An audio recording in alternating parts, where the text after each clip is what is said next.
जैसे द्रोणाचार्य जी ने एकलव्य का अंगूठा काटा, वैसे ही आप पूरे देश का अंगूठा काटने में लगे हुए हो।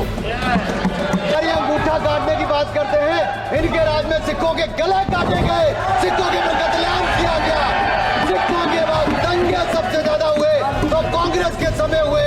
आप संविधान को जेब में लेकर घूमते सर, इन्होंने संविधान को तार-तार करने का काम किया है। इनको देश से माफी मांगनी चाहिए।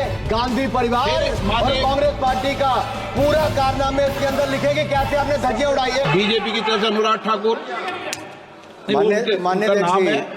मान्य अध्यक्ष जी, पिछली बार भी जब चर्चा हुई तब भी मैंने कहा था कि कुछ लोग संविधान तो हाथ में लेके घूमते हैं, लेकिन ये नहीं बता पाए कि उसके पन्ने तक कितने हैं, क्योंकि इन्होंने कभी खोला ही नहीं। आज मैं क्योंकि ये संविधान जो राहुल जी सब तरफ दिखाते हैं सर, शायद इन्होंने इसके 2 पन्ने भी खोलकर नहीं देखे। अगर आप इसका प्रीफेस देखेंगे, प्रीफेस किसने लिखा सर? सुप्रीम कोर्ट के वरिष्ठ अधिवक्ता गोपाल शंकर नारायण जी, उन्होंने लिखते हैं, our constitution was crafted by the finest and most emancipated minds of the time and thankfully not directed by the confused Nehruvian social policy that guided success governments।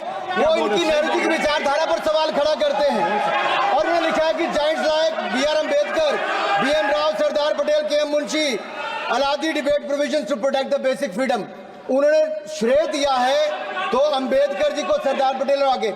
Sir इसके अगले पन्ने पे क्या लिखते हैं गोपाल शंकर नारायण, और ये इन्हीं का ही है सर, मैं नहीं पढ़ रहा हूं, जो इन्होंने हाउस में दिखाया। इसमें लिखा है, were it not for the strength of the document Indira Gandhi would have been compelled to end the darkest episode in independent India by ending the emergency। यानी कि संविधान की ताकत थी, जिन्होंने इंदिरा गांधी जी की इमरजेंसी को खत्म किया था, तो ये संविधान की ताकत थी। और ये आपके इसके अंदर लिखा है, राहुल जी जो आप लेकर घूमते हो, कभी खोल के पढ़ो तो सही, कभी पढ़ा भी नहीं आपने। और इसमें आगे लिखा है सर, आप चेयर को बोलो, अधिकार दिया है, चेयर को बोलो, माननीय सदस्य चेयर को। अध्यक्ष जी, ये जो राहुल जी कॉपी लेकर घूमते, इसी पे लिखा है कि इंदिरा गांधी जी की यातनाएं और इमरजेंसी को खत्म किया तो बाबा साहब अम्बेडकर के संविधान ने गरीब से गरीब व्यक्ति को उसका काम दिया।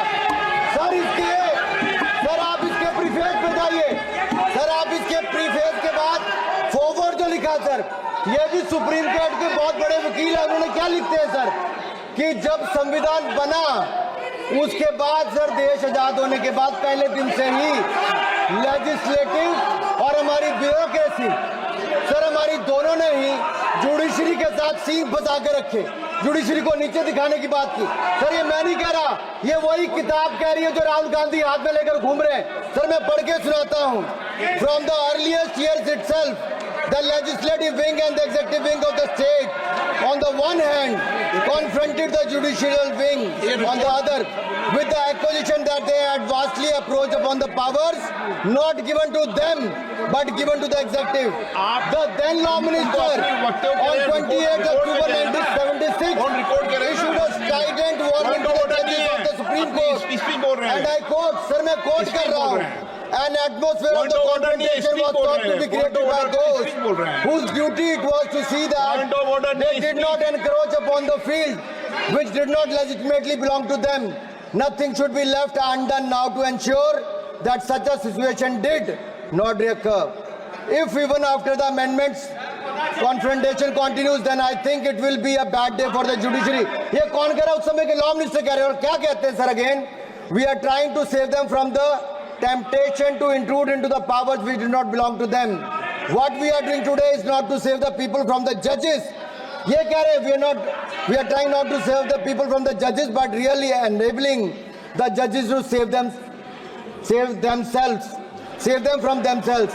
This was said during the emergency which hit the nation like tsunami and brought about the realization and the constitution could not be subverted।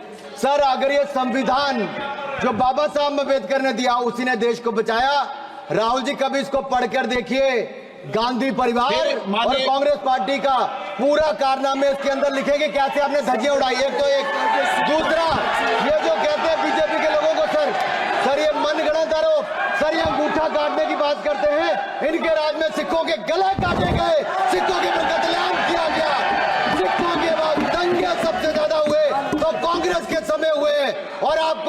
माफी मांगनी है। अगर आज भी नहीं मांगेंगे तो संविधान जितना मर्जी जेब में डालिए, आप संविधान को जेब में लेकर घूमते सर। इन्होंने संविधान को तार-तार करने का काम किया है। इनको देश से माफी मांगनी चाहिए। मुझे आपका संरक्षण इसलिए चाहिए था कि झूठे आरोप लगाने बंद करे। ये संविधान की रक्षा आपने कभी नहीं की। इमरजेंसी जैसा कालखंड आया और संविधान को बार बार तार किया, संशोधन किया, तो आपने और आपकी पार्टी ने किया। धन्यवाद सर। श्रीकांत शिंदे। धन्यवाद अध्यक्ष जी।